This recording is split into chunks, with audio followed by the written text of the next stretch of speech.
Então, doutor André Barroig, eu agradeço, tá, pela sua participação aqui no live do nosso projeto Educando para a Cultura da Integridade. O senhor tem visto aí a nossa luta para mudar a abordagem da escola pública, né, a abordagem de ensino-aprendizagem. Muitas pessoas não entendem que a doutrinação nas escolas, ela não acontece só pelo conteúdo. O conteúdo é a parte mínima. A doutrinação, ela existe dentro da própria abordagem sociocultural, e agora também o currículo integrador do município de São Paulo, em que essa abordagem ela foi escrita por um marxista, é baseado nas filosofias e nos estudos marxistas lá do pessoal da França e tudo mais, né? Não vamos nos aprofundar muito nisso, mas o nosso projeto, a gente está nessa batalha, né, para implementar uma nova abordagem no ensino básico, infantil e fundamental, que é a metodologia de ensino desenvolvida pela doutora Inês Borges, a minha guru, pessoa que eu admiro muito. Doutor André, então, para quebrar o gelo, vamos lá. Eu queria que o senhor se apresentasse, eu não vou apresentar o senhor. Fale qual é a sua profissão, o que o senhor estudou. O senhor também é escritor. Fale um pouco sobre o seu último livro para o pessoal ir se familiarizando, tá bom?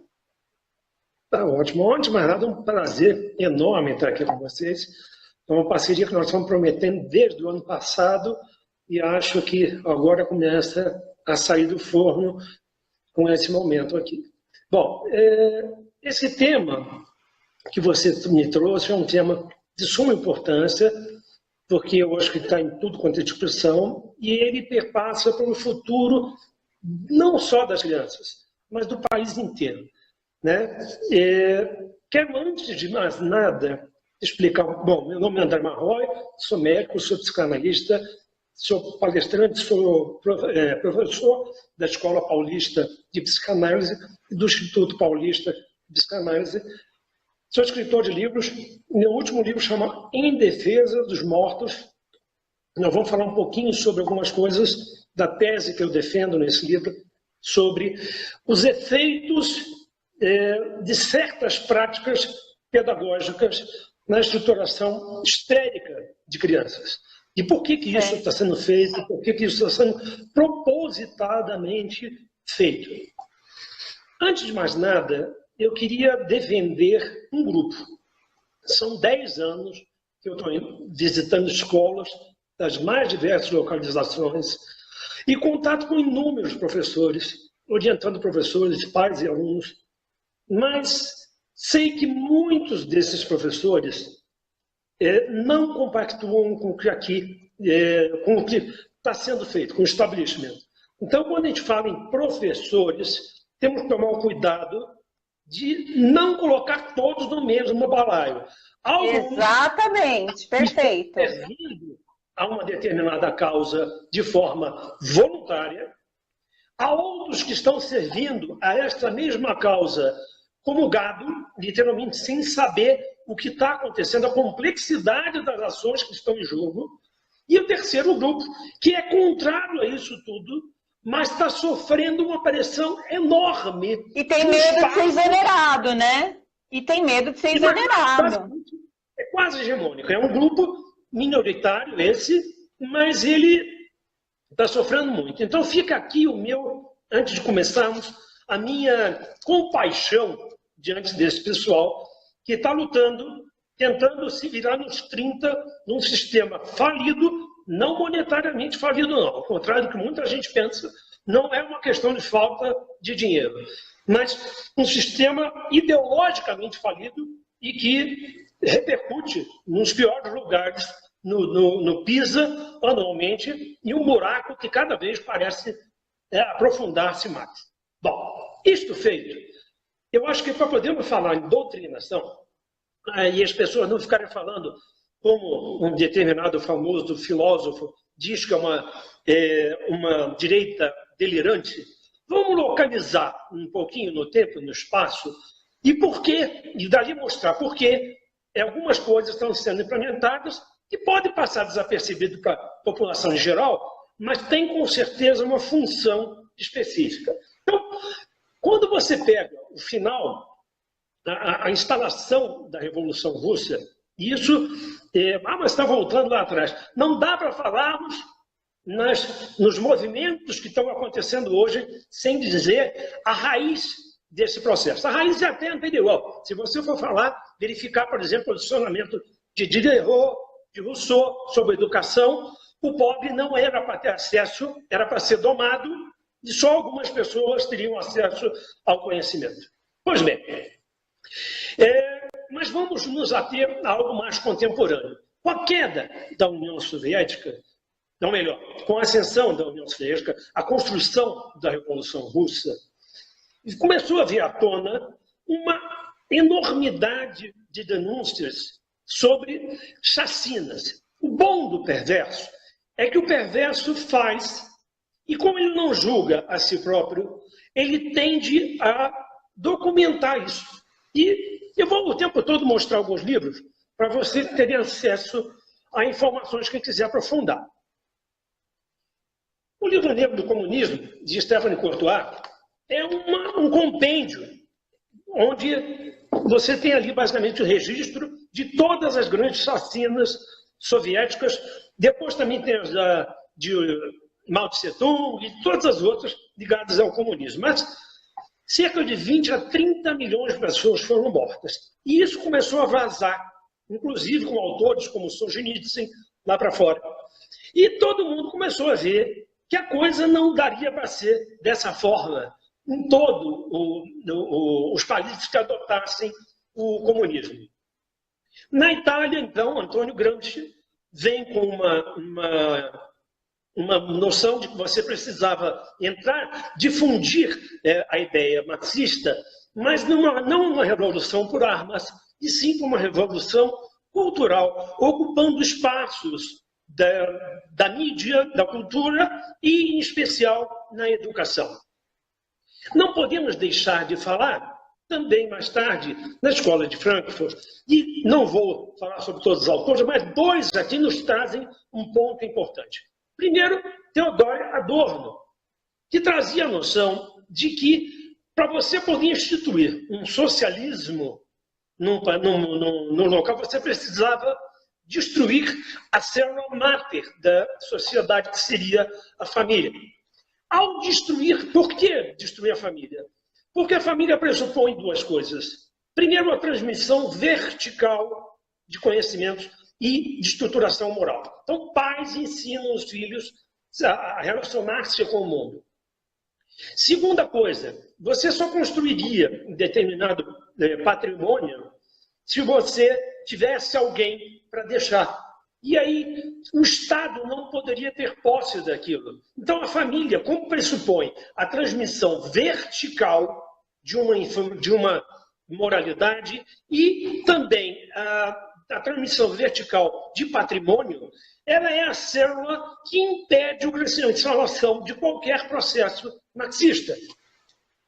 Então, você precisava destruir ali. Essa é a contribuição principal de Adorno. Em seguida, tem Marcuse. Marcuse traz a noção de que o proletariado não mais faria a evolução como Marx tinha dito. Até porque o proletariado tinha experimentado uma série de coisas de benesses que o capitalismo havia fornecido, e ele não mais voltaria, não lutaria e perderia isso. Ele teve acesso a coisas que os pais dele não tinham, os avós não tinham. Então, ele não lutaria. É a tal revolução do proletariado que Marx propõe não aconteceria. Marcuse percebeu isso muito claramente e evoca nesse processo o que ele chama de lumpenproletariado. Na verdade, essa palavra, o lumpenproletariado, era execrado por Marx. Marx achava que era um grupo inútil, e Marcuse traz eles como centro do processo, dizendo que, sendo fomentado o sentimento de um ressentimento, ou seja, o outro tem, você não tem, você aceita isso, você fomentando esse ressentimento, você conseguiria angariar a simpatia desses grupos, que seriam grupos supostamente oprimidos, minoritários, como, por exemplo, as mulheres, os negros, os homossexuais, Todos esses eram chamados ao ressentimento. Mais tarde nós vamos ver que esse mesmo discurso muda de nome na forma de um fomento da chamada justa ira, na voz de Paulo Freire. A justa ira como uma evocação, né, do momento que Jesus chicoteia, briga com os mercadores no templo. Na verdade, o que ele está falando, a justa ira, é esse ressentimento, esse sentimento de ressentimento que foi fomentado e é usado em prol do processo revolucionário. Vamos deixar por aqui, e mais tarde a gente volta a esses mesmos conceitos. E eu gostaria de trazer para você um pouquinho do que é a psicopatologia da histeria. E opa! Ah, tá. Eu perdeu aqui até a carga. Deixa eu só cumprimentar aqui, doutor André, o pessoal Tiago Honorato, Priscila Santos, Michele Carvalho, o pessoal de Araxá também nos assistindo aqui, Araxá, Minas Gerais, e vamos agradecer aí pela presença do pessoal. Pode continuar, doutor André, estamos ouvindo. Um abraço a todos. Vários aqui eu conheço, estou vendo nomezinhos aí do lado. São seus seguidores. Isso, alguns são. Então, vamos falar um pouquinho da psicopatologia da histeria. Nascer é ser castrado. Nascer é perder algo. Quando você nasce, você perde aquele momento maravilhoso, aquela situação plena dentro do útero, que nunca mais será reconstruída, mas que você tenderá a buscar isso sempre. Há uma tentativa sempre de buscar esse retorno ao útero, como Freud já mostrava. Quando você, nesse primeiro momento, dá de cara com a vida, é algo muito difícil, você não tem ego nenhum para lidar com isso. Então você tende a se fechar numa conchazinha autística inicial.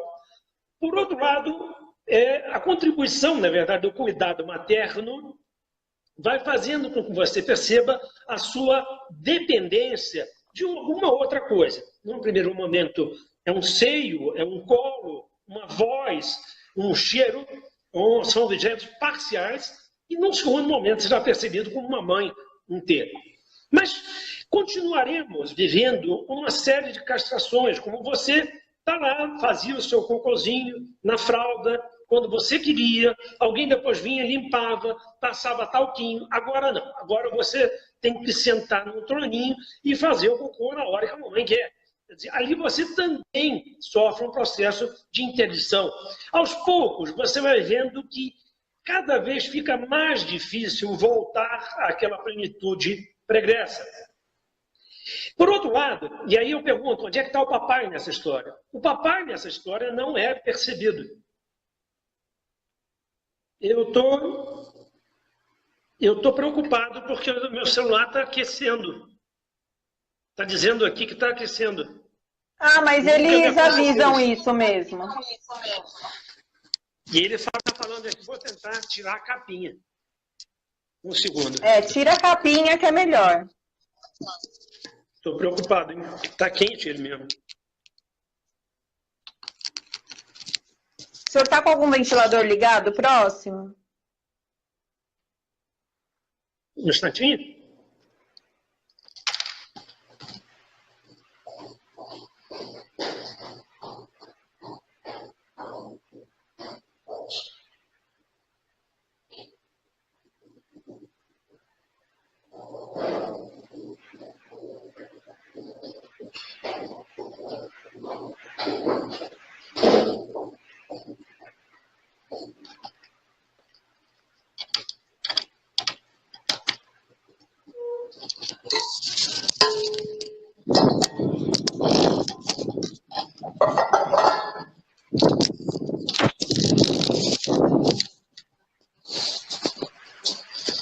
Vou tentar.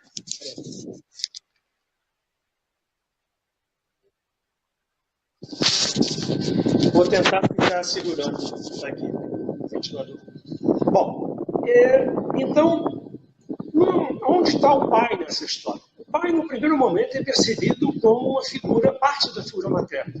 No primeiro momento, como o pedaço tosco da mamãe que faz um monte de caquinha, e, aliás, o Winnicott nos mostra que isso é a primeira sinalização da diferenciação sexual.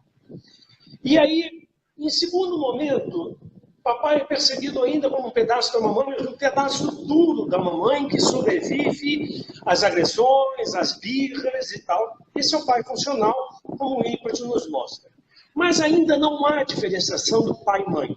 Até então, a criança crê que pai e mãe nasceram para ela, para cuidar dela. E aí ela dá de cara com uma coisinha chamada diferenciação sexual. Quando ela dá de cara com isso, duas coisas acontecem. A primeira, ela percebe que ela nasce de um ato desses dois. Ou seja, se antes eu acreditava que o mundo me devia tudo, agora eu percebo que eu devo ao meu pai e à minha mãe a minha vida. E, em segundo momento, sublimando isso, devo ao mundo a minha vida. O que acontece? Ao perceber, então, que eu nasci desse ato, eu percebo, inclusive, que a vida tem começo, meio e fim. Então, eu dou de cara, isso é uma quebra enorme no meu narcisismo, e eu dou de cara não só de que eu devo aos outros, eu perco parte desse meu narcisismo, como também percebo que um dia eu vou morrer. Isto é o desenvolvimento normal de uma criança. Ele vai chegar ali, no menino, vai grudar com o pai, e aí vai identificar esse pai dentro de si e vai construir uma instância que nós chamamos de superego, cujo sintoma da presença é a culpa. O sintoma da presença do superego é a presença da culpa. Em um segundo momento, né, e se por acaso, no caso da menina, vai identificar também a figura paterna e materna, um pouquinho de cada, vai estruturar o superego e teremos a culpa aí. Freud mostra que a culpa não tem nada de gostoso, é extremamente desagradável, né? O mal-estar na civilização, como Freud nos mostrava. Mas ele deixava claro que era a condição sine qua non para a estruturação de uma civilização. O que eu estou dizendo para você? Marcuse, lá atrás, vai fazer uma releitura parcial da obra freudiana e vai trazer uma noção, não errônea, de que a raiz do sofrimento humano, uma das raízes, mas ele coloca como a única raiz, é a neurose. Né? A neurose seria o grande problema do mundo. E ele omite a percepção que o próprio Freud teve de que ela era muito sofrida. A culpa é a maior dor que existe. Mas ela é a condição sine qua non para uma estruturação e a alteridade de empatia, ou seja, a capacidade de ver o outro. Está claro? Isto posto. Está claro. Está claro. Isto e aí, como que o Estado entra nessa situação? Como que o Estado entra nessa situação? Isso. Em relação à dominação, à doutrinação da criança, à doutrinação do indivíduo. Para poder você usar... Isso é uma tese, na verdade, que eu uso, defendo muito no livro Em Defesa dos Mortos. O que acontece? Qual seria o melhor soldado para esse processo? O melhor soldado seria aquele que se mantivesse infantil. Seria aquele que se mantivesse não tendo um superego estruturado. Nesse ponto, Adorno falava muito bem de que você tinha que evitar a transmissão de valores dos pais aos filhos. Né? Então, se você estrutura um superego e vai andar com você, o grilo falante, o resto de sua vida, então eu preciso atuar nessa criança antes dela estruturar o superego dela completamente. Por isso que hoje os doutrinadores eles estão cada vez mais cedo. Hoje eles já estão montando o currículo já para a creche, né? Para o ensino infantil mesmo. E o que acontece? A grande pista do processo vem em Winnicott, quando ele mostra que o grande problema do dilema do Édipo é muito mais uma questão de você, já é difícil você poder vivenciar esse dilema na fantasia.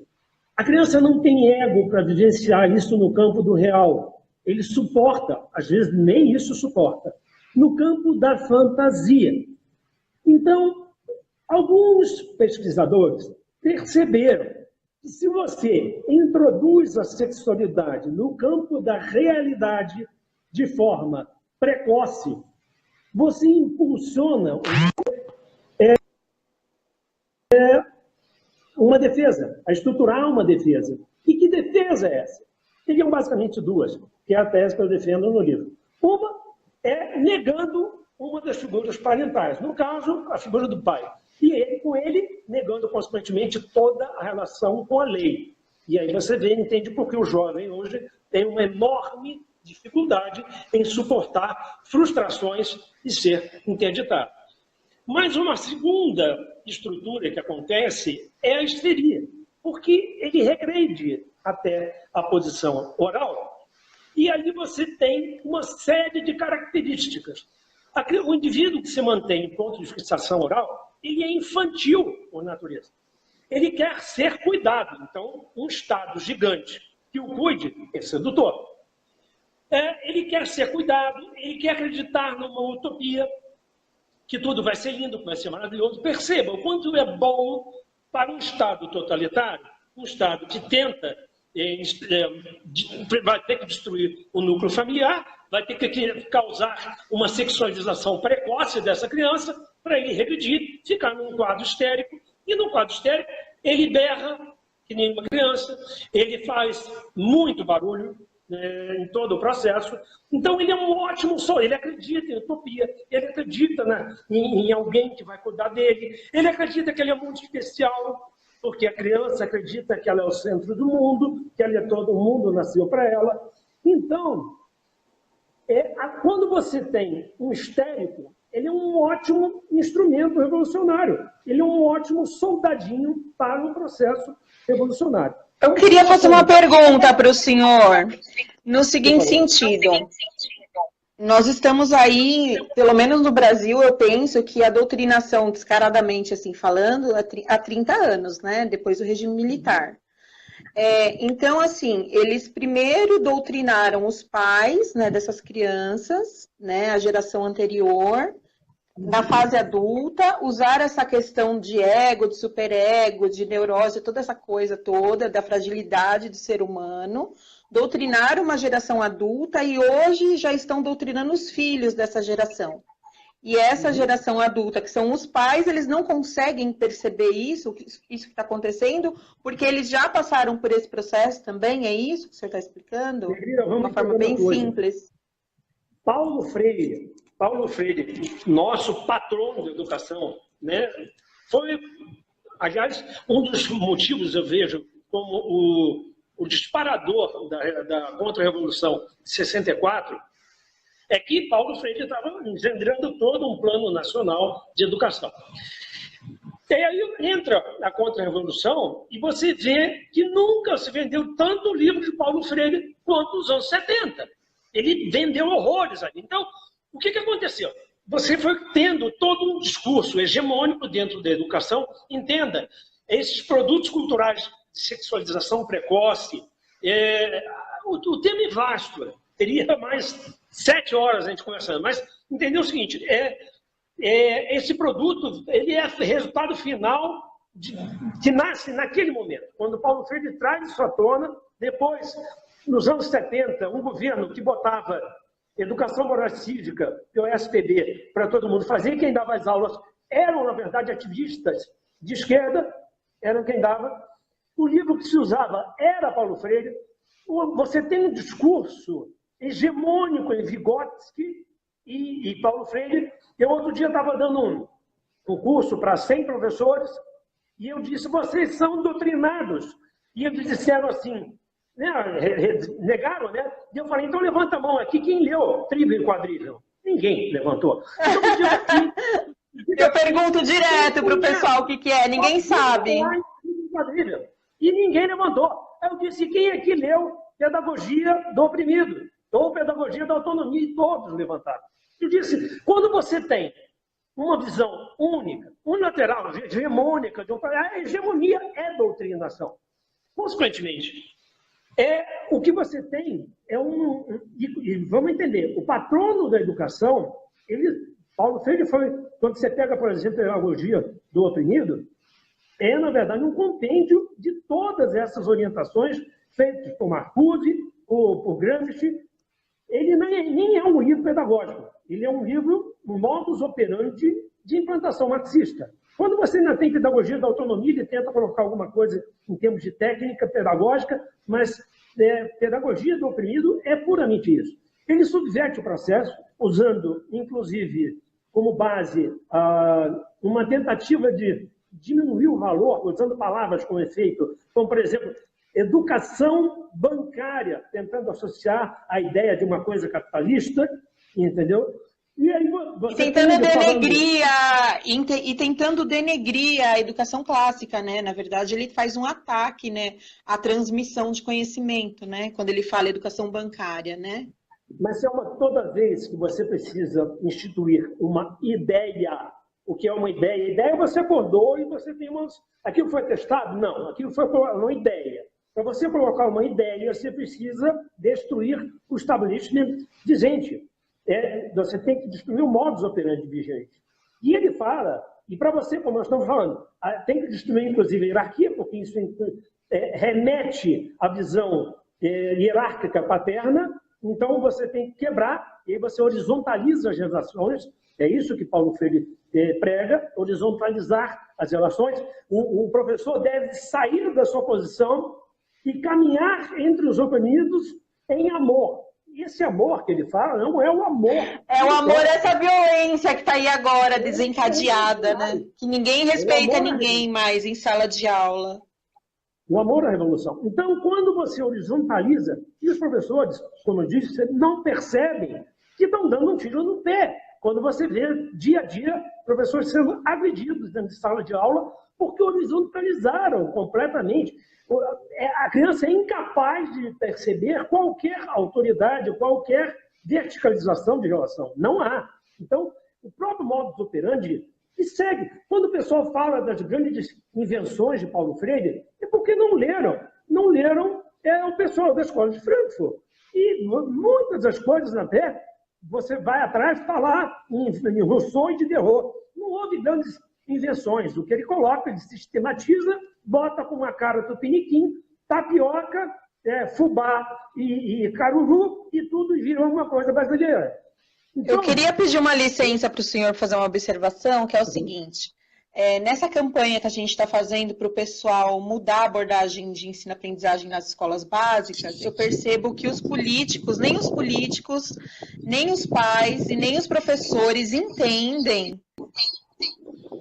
que o problema é a abordagem de aprendizagem, a aprendizagem de Paulo Freire. E assim, e aí eles pensam que se eles enriquecerem o currículo, se eles capacitarem os professores, tudo isso vai resolver.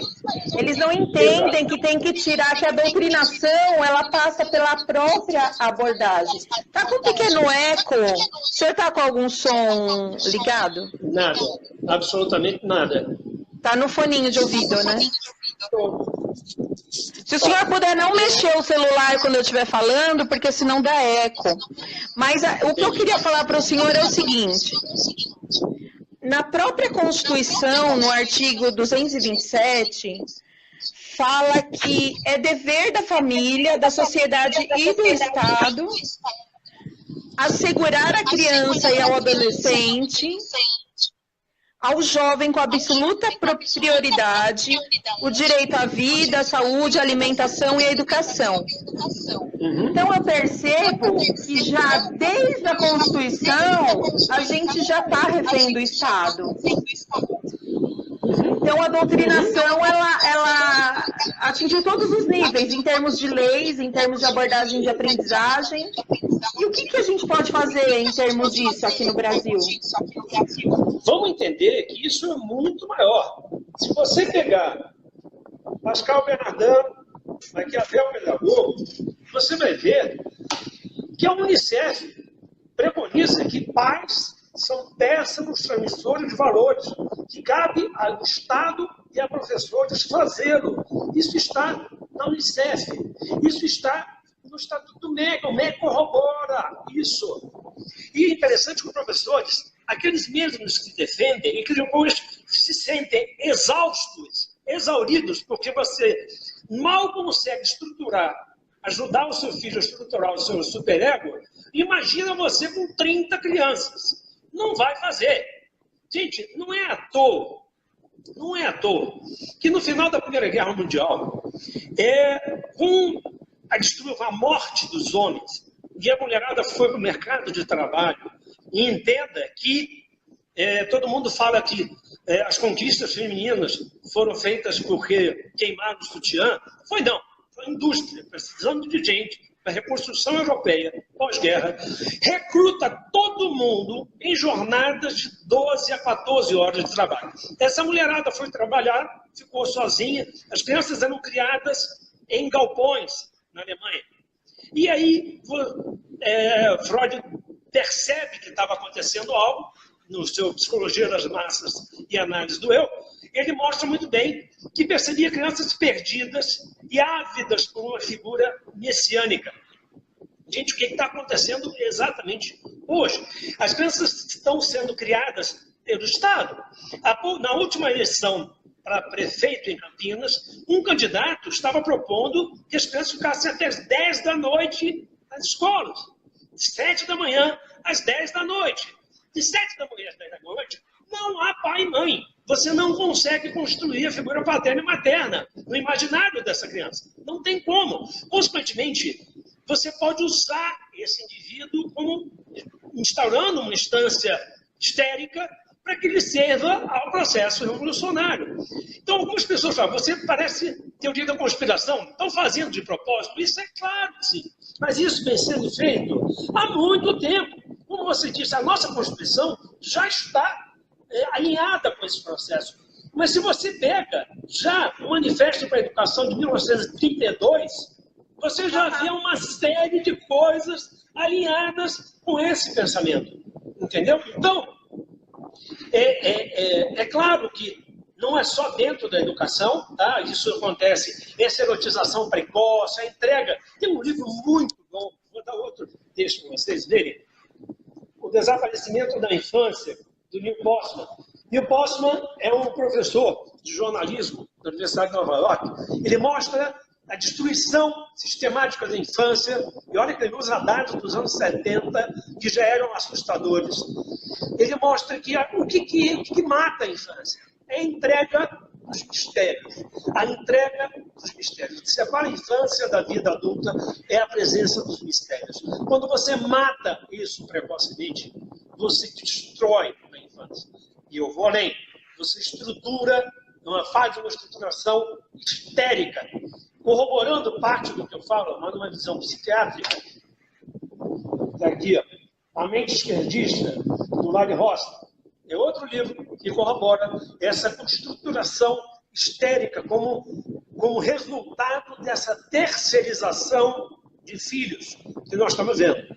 A entrega de filhos ao Estado.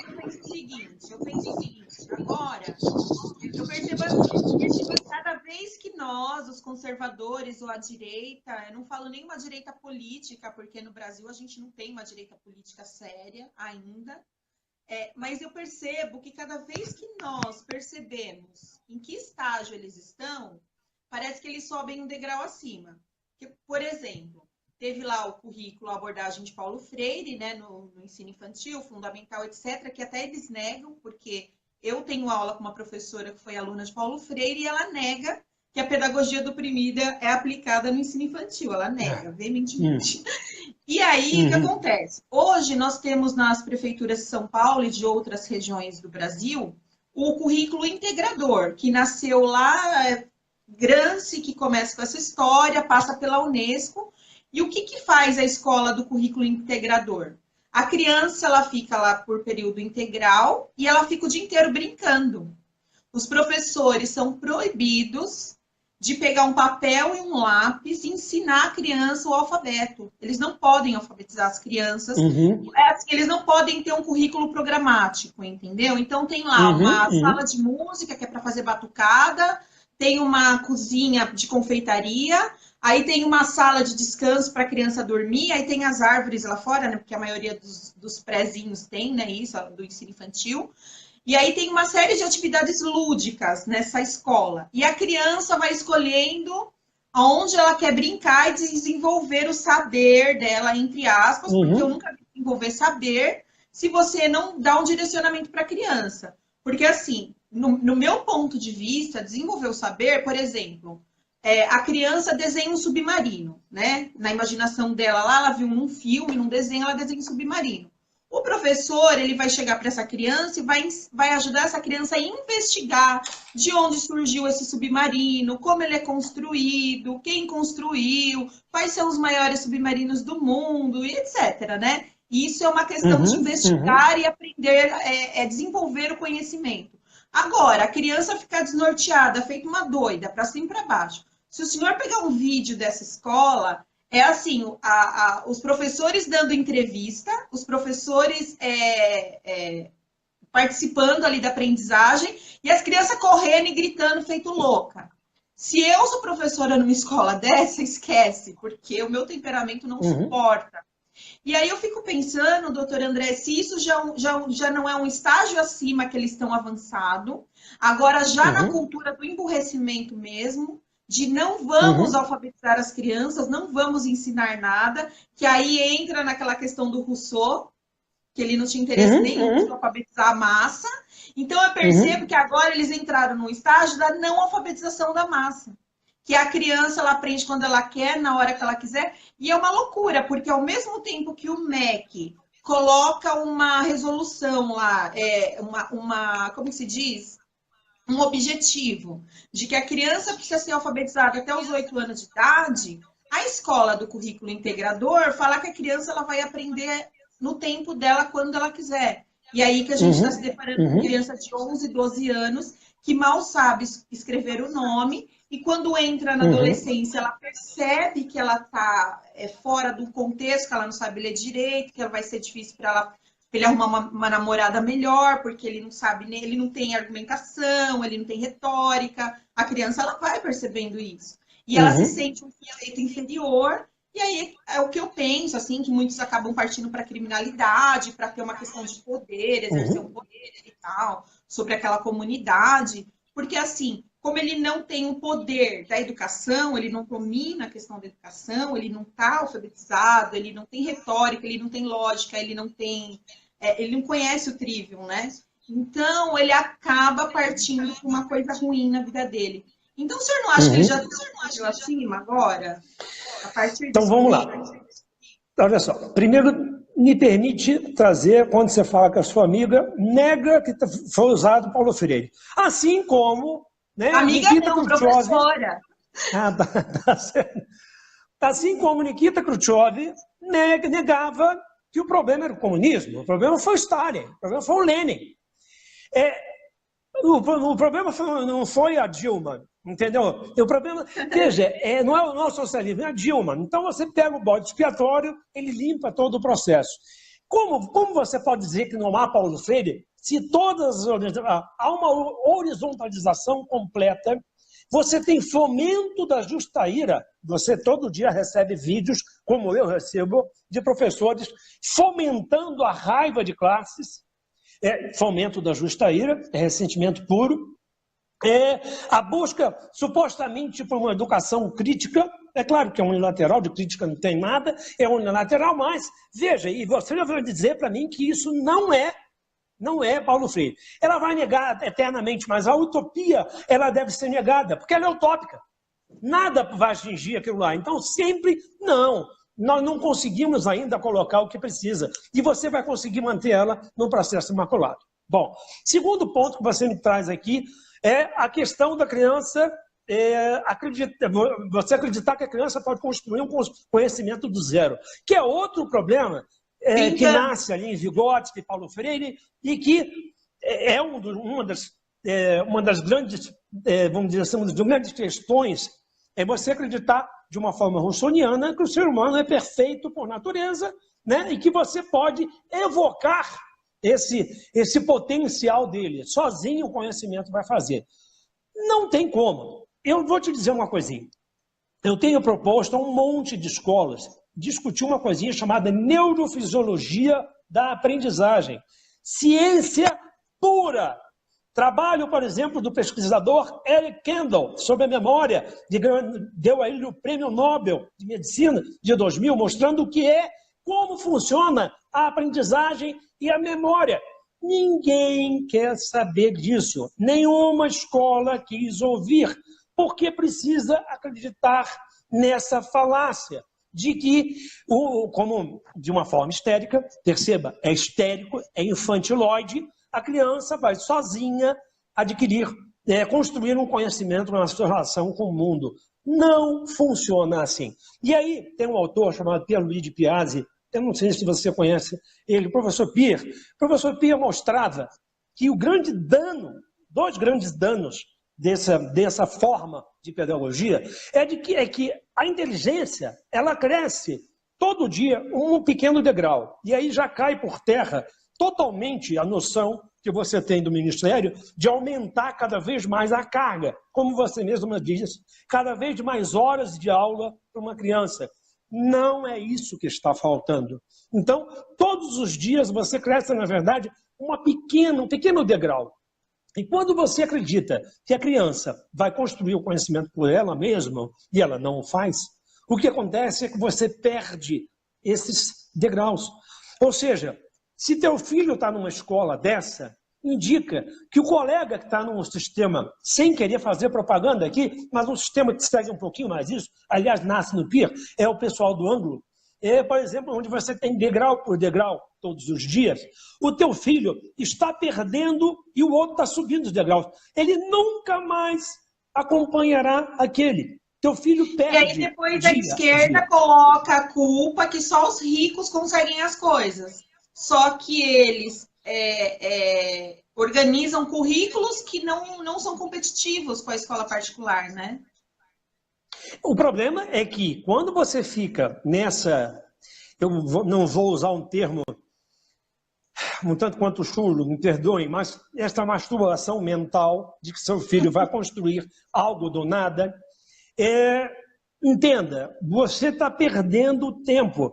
Outros Isso é Piaget, estão doutor? fazendo... Isso é Piaget também? É construtivismo? Isso. Quando você vê essa noção de uma construção... Essa semana vieram me perguntar sobre o Montessori, que são variações sobre o mesmo tema. Entenda, quando você percebe na neurofisiologia da aprendizagem que a fixação de uma informação é feita, sim, pela repetição, é feita, sim, é só ler Em Busca da Memória, do Eric Kandel. A tese de doutorado dele, que deu origem, de pós-doutorado, que deu origem ao Prêmio Nobel de 2000. Você sim, repetição. E aí, você acredita que ele vai construir. Eu vivi isso com a minha filha. Na escolinha dela, o inglês, entrega um texto, ela não havia visto nem os pronomes pessoais do caso reto, nem havia visto o verbo to be, e havia lá futuro, passado, interrogativa, atual. Resultado, a turma inteira afundou. Ninguém sabia nada. E eu fui sentar com ela e fui fazer o método tradicional, degrau por degrau. Minha filha hoje saiu, graças a Deus, daquela escola, está em outra, e aí fala inglês, e está estudando, está indo muito bem, graças a Deus. Mas por quê? E o problema é isso. Você perde os primeiros degraus, a escada seguinte não faz mais sentido. E é por isso que eles estão querendo. Aí você fala, e como que eles o senhor estão relaciona um degrau à frente? esse caos de violência que está aí? E como que o senhor relaciona? Tem tudo a ver, né? Se não mexer na abordagem da educação, não vai resolver nunca esse negócio da violência, né? Minha querida, se você não identifica... A cada geração que eles recuperam e prendem, uma nova geração ruim está surgindo, né? O problema é que quando você tira dos pais, quem estrutura superego é a relação com os pais. Não é com a escola. Se você acha que é com a escola, você vai ficar maluca, porque são 30 crianças ali dentro e você tentando construir isso de 30 crianças. E tem professor, eu dou palestra há 10 anos, tem professor que não entendeu que ele está dando um tiro no pé. Não é do professor essa função. Ele não consegue fazê-lo. Então, os pais têm que tomar a escola, professor, porque os pais, então, precisam reassumir a escola, como era antes da pedagogia. Os pais precisam estar lá, como você vai querer... E então, exigindo que seja retirada essa abordagem, não é isso? Então, vamos por partes. O problema todo é o seguinte, então? Você quer ter trabalho? Você quer ter trabalho? Ninguém quer ter trabalho. Porque tem que mandar a criança para a escola, não tem como. Entenda, a plataforma de eleição desse candidato a prefeito de Campinas era colocar filho até as 10 da noite. Quase ganhou. Ganhou um outro idiota, mas entenda, quase ganhou esse. Ele criou um turno para as crianças, ele criou um turno, não era nem escola integral, era um turno. Era um dia isso. Na verdade, 7 da manhã, 10 da noite. Não haveria pai e mãe. Mas se você fala assim, o cara é ligado à Unicamp. Você acha que ninguém ali leu Winnicott, ninguém leu Lacan, ninguém leu Freud? Eu tenho certeza que todos leram. E que estão sabendo o que estão fazendo. O objetivo é destruição. Ao destruir essa estruturação superegóica, ou você destrói, na verdade, ou você forma uma defesa histérica. E aí eu posso usar esse indivíduo. É o que eu estou dizendo.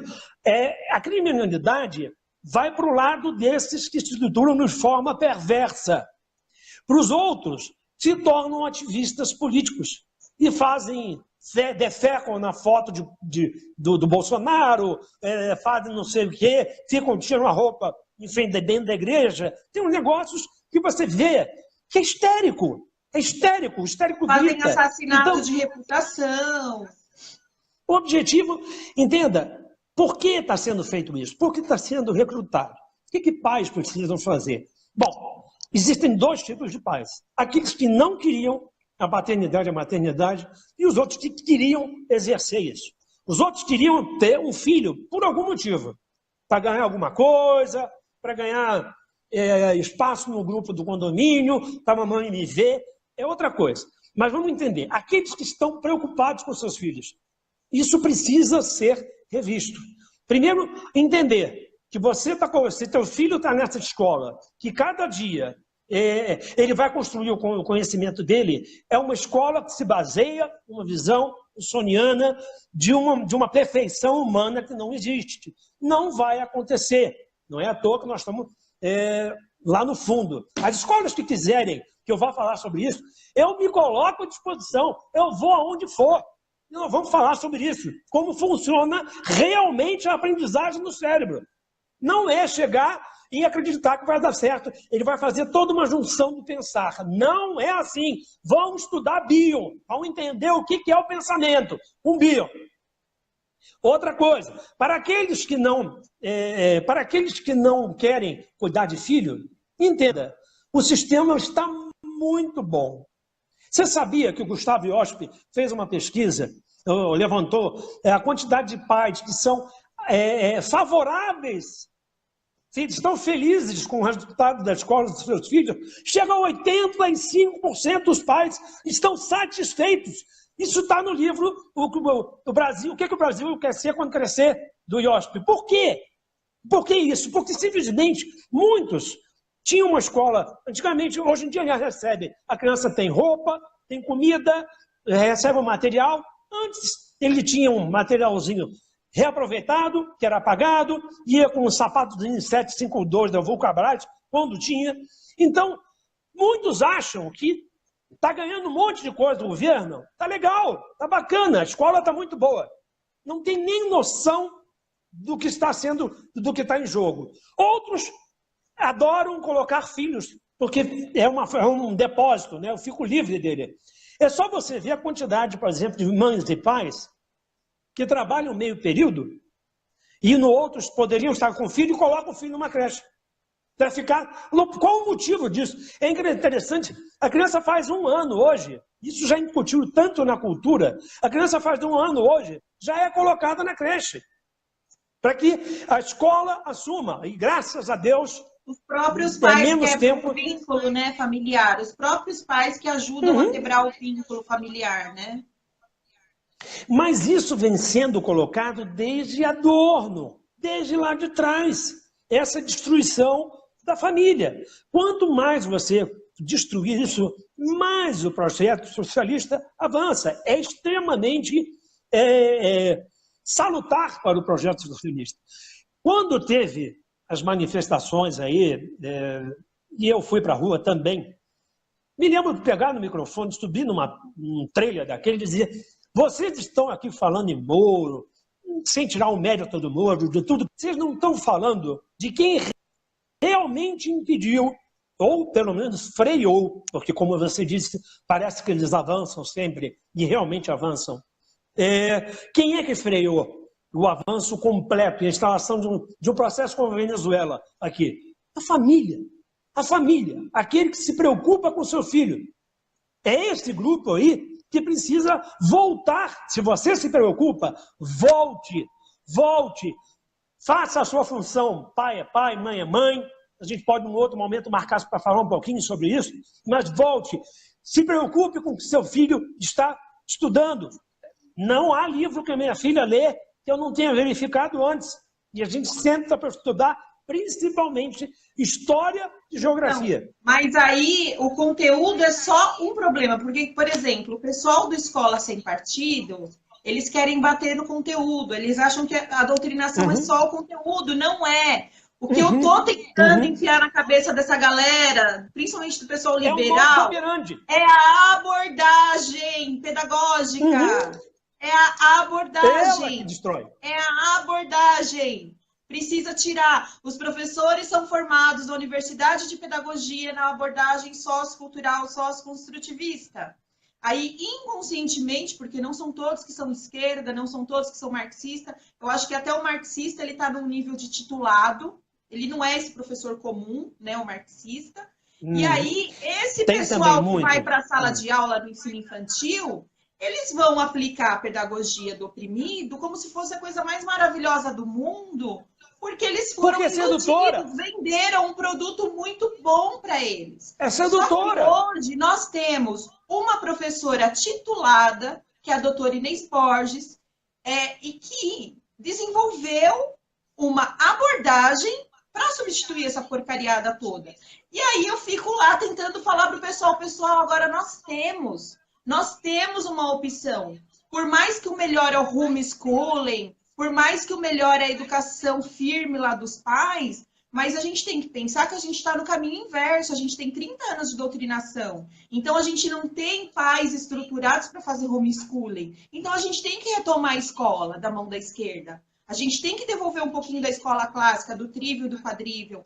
A gente tem que levar um método, como que se diz? Eficaz de aprendizagem, de investigação, de aprofundamento dos conteúdos, de aprender sobre a ciência, se aprofundar nas disciplinas de forma científica.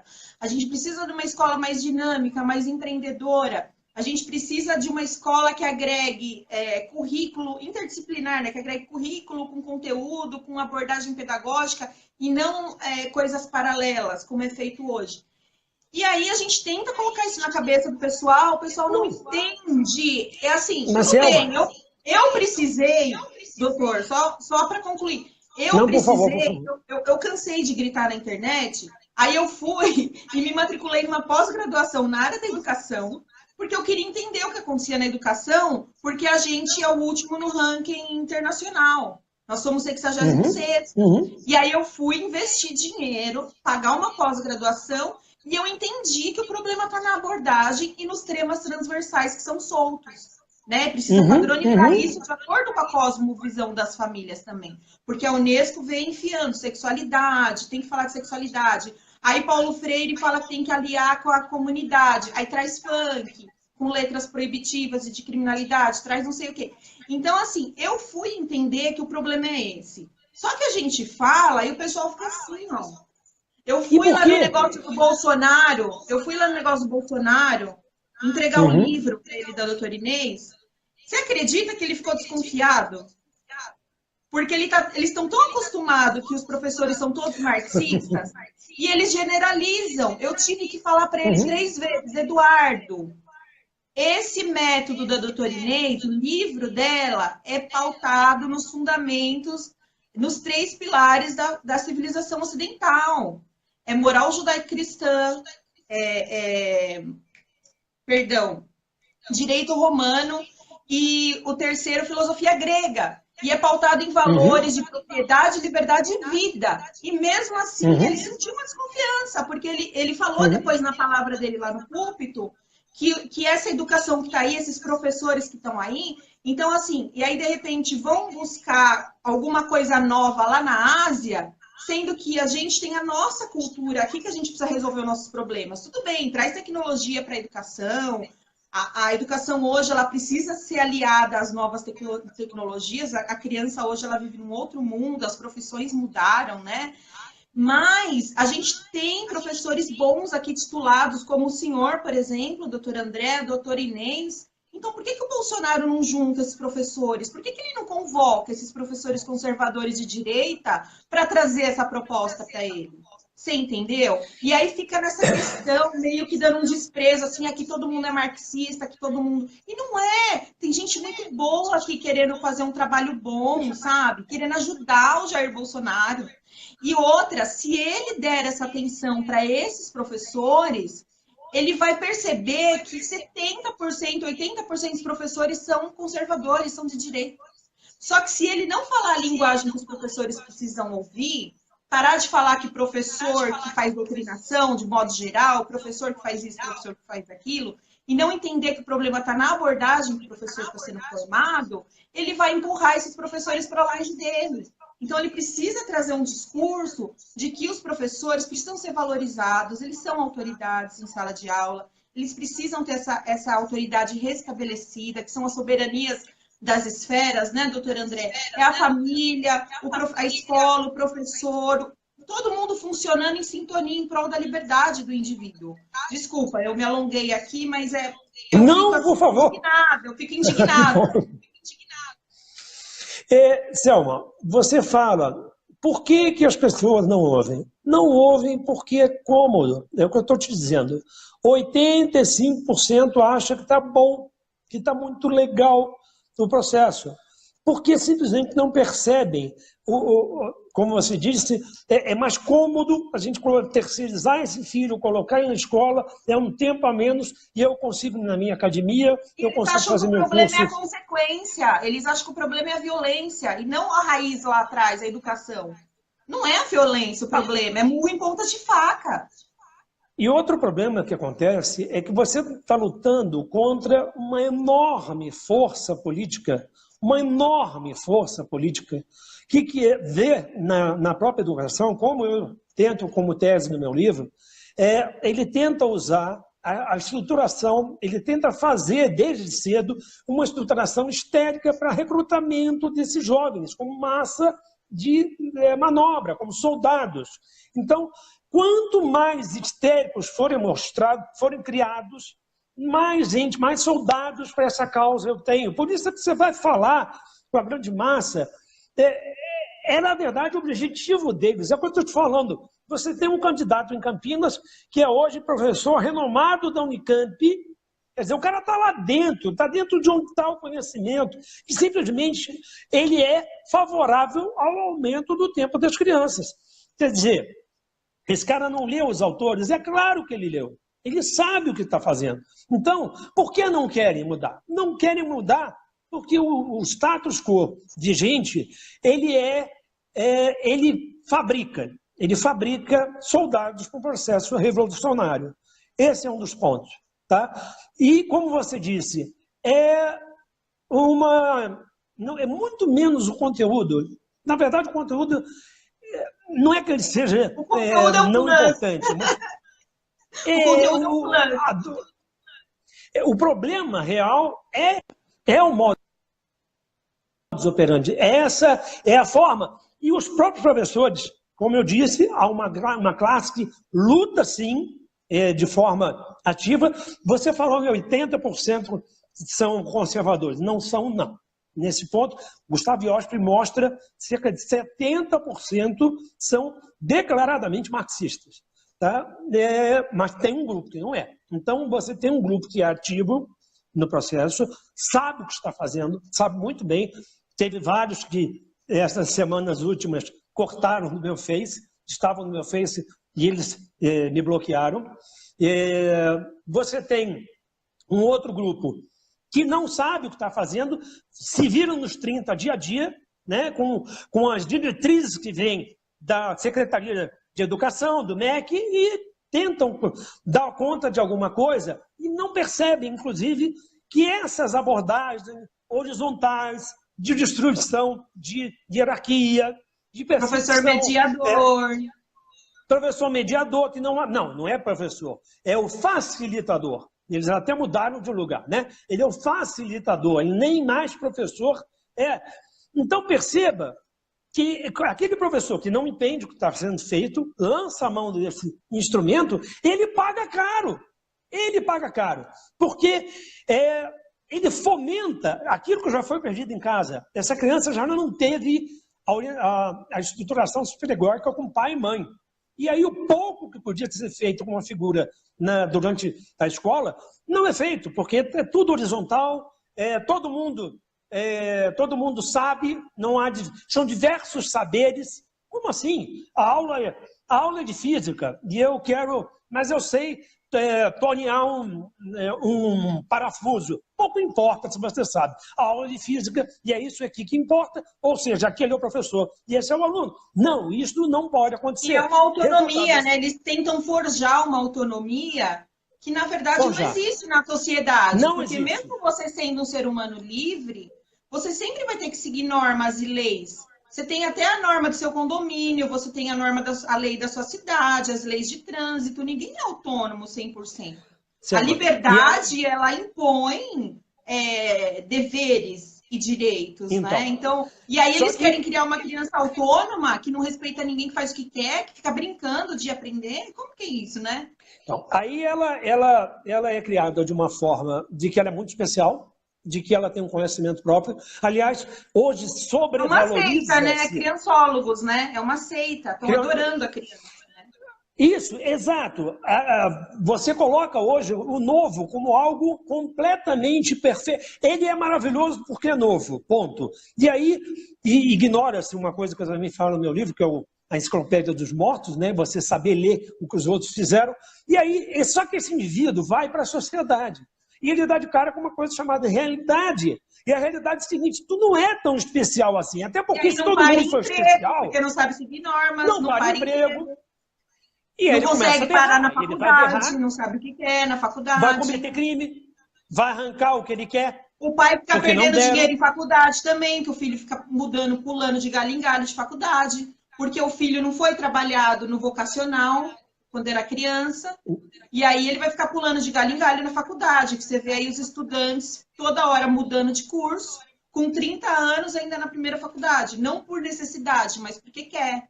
São os autônomos. Exato. E você falou assim, como convocar, como chamar esse pessoal, tá? O que fazer? Mas nós já dissemos, tem que olhar o que está sendo lido, qual é a abordagem dessa escola, leia, aprofunde-se mais, siga pessoas como você, siga pessoas que estão falando sobre isso, né? Para poder o Carlos Nadalim, todo um pessoal que está dando uma olhada nesse negócio. Só um minutinho, doutor André, porque o telefone... Fique à vontade.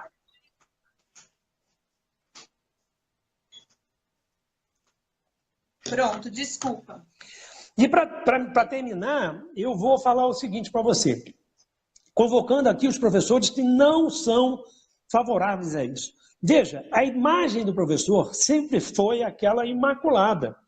Gratidão, respeito, era o cara que detinha um saber, que teve a compaixão de dividir isso comigo. Então, eu sou muito grato a ele. Tá? Hoje não, está horizontalizado, mas esse é o legado dos professores. Aqueles que não concordam com isso devem começar a perceber que está sendo essa trupe que está de forma ativista, lançando mão disso como um instrumento evolucionário, seguindo Paulo Freire ao pé da letra, Então, se esse pessoal, e desvalorizando a carreira deles mesmos. Eles estão destruindo um legado. A carreira, e Então, depois vão começar a ganhar cada vez pior, porque aí qualquer um vai poder ser professor, porque se é para ser mediador, qualquer um pode ser. E aí, o que vai acontecer? Por isso que eles não têm um bom salário mais, por isso que eles não são valorizados. Porque por que eu vou valorizar um cara que não tem aprofundamento científico? Essa posição do sujeito saber e se transformar em um sujeito revolucionário e que depois os resultados nefastos, se você é contrário, aqui é um convite aos professores, se você é contrário a isso, rebele-se, comece a falar, a mostrar opções. Vai atrás de gente que está pesquisando isso. Vem aqui para o Educando para a Cultura da Integridade, pronto, que nós vamos ajudar vocês a encontrar um caminho, pronto, nós vamos mostrar uma metodologia de ensino. Não estão sozinhos. Não. É isso. E o pessoal que tem contato com os políticos, com os prefeitos, nessa questão de liberdade, de federalismo, vamos fazer a educação na cidade, ser mais livre do MEC. Vamos lá mudar a abordagem pedagógica nas cidades primeiro, porque isso vai se espalhar. Eu acredito nisso. Sim. A gente está plantando uma semente e eu acredito que ela pode se espalhar. O Olavo de Carvalho falou uma coisinha. Foram 50 anos que esses caras vêm carcomendo a educação em formato. Então, olha só, nós vamos levar mais 50 para construir de novo. Nós vamos ver, eu acredito, talvez. É trabalho de formiguinha, mas nós vamos fazer lá. Foi um prazer estar com vocês. Muito bom. Bom, doutor André, eu queria perguntar outras coisas. Eu queria até falar outras coisas. Eu até tinha anotado aqui sobre aquele pessoal que proíbe propaganda infantil, sabe? Mas a gente pode fazer uma outra live para falar sobre isso, sobre politicamente correto, sobre essa questão da indústria que perdeu milhares de postos de emprego, porque hoje você não pode nem fabricar mais brinquedo no Brasil, porque você não consegue vender esse brinquedo nas mídias sociais, na televisão, porque tem ONGs financiadas por projetos da Unesco e outros, né, proibindo a propaganda de brinquedo, E assim, é como se o pai não tivesse discernimento para falar o que o filho pode ter ou não ter, do que o filho pode assistir. É imbecilização. Trata os pais como retardados, né? A esquerda trata os pais como retardados. É isso. Infelizmente. Mas é isso, eu queria agradecer, André. Pode finalizar com palavras finais? Eu acho que é um trabalho de formiga, mas se você se preocupa, como você é pai e mãe, se preocupa com o futuro do seu filho, informe-se. Vai dar uma olhadinha. Tem essa equipe, tem o pessoal do Canadá Lean, me segue. Eu estou falando sempre sobre isso, tudo que está acontecendo. Se você é professor e não concorda com isso, busca ajuda. Também há, como eu estou dizendo, esses grupos, só falar comigo também, eu estou junto de vocês. Busca ajuda. Na sua cidade, de professores que têm outras ideias, de professores conservadores. Porque, assim, todos os professores que eu converso, doutor, eles estão cansados de malcriação, professores que estão apanhando. Eu fiz um trabalho na pós-graduação, até o professor Dr. Nelson, ele me deu nota 10, ele faleceu agora em dezembro, eu fico muito sentida com isso. Ele também era da PUC, e ele me deu nota 10, e eu atribuí a violência contra os professores à abordagem de Paulo Freire. Eu não ataquei Paulo Freire em nenhum momento. Eu simplesmente mostrei que a teoria de Freire não é boa para a educação no Brasil. Então, eu acho assim, se vocês estão cansados, se aliem, sigam a nossa página, se aliem aos nossos grupos, nós vamos ajudar a direcionar vocês. Agora nós estamos com um projeto com o pessoal do MBL que estava aí assistindo a gente, de fazermos fóruns de educação, para a gente começar a discutir a educação de verdade, com profundidade, porque a esquerda discute educação assim, problema é dinheiro e capacitação de professor. Não, não é. A gente já gasta 20% do PIB praticamente em educação. O problema é a abordagem pedagógica. Então a gente vai começar a fazer mais fóruns, né, doutor André? E melhorar isso aí. Eu quero aproveitar só e mandar um beijo para minha mãe, que estava assistindo. Eu sou de uma família de 10 filhos. Meu pai criou 8 filhos vivos. Meu pai veio da roça. Minha mãe também de uma família muito, muito simples. E nenhum filho dela virou bandido. E tudo porque minha mãe, ali na simplicidade dela, ela me ajudava a aprender a ler e escrever. Então, na escola, eu sempre fui esperta, adiantada. Porque eu sabia mais que os outros, porque eu aprendi um pouco em casa. Meu pai também, na limitação dele, ele conseguiu várias coisas na vida, assim, no sentido de, com pouco estudo que ele tinha, porque o melhor estudo que ele tinha era a integridade, né? Ele tinha na vida dele, e a minha mãe também, né? Família de italiano, meu pai é filho de negros africanos, então eu sou mistura de negro com europeu, eu sou miscigenada. E eu agradeço muito a minha família. E eu tenho certeza que a resposta está na educação e a resposta está nas famílias retomando a escola. Retomando a escola.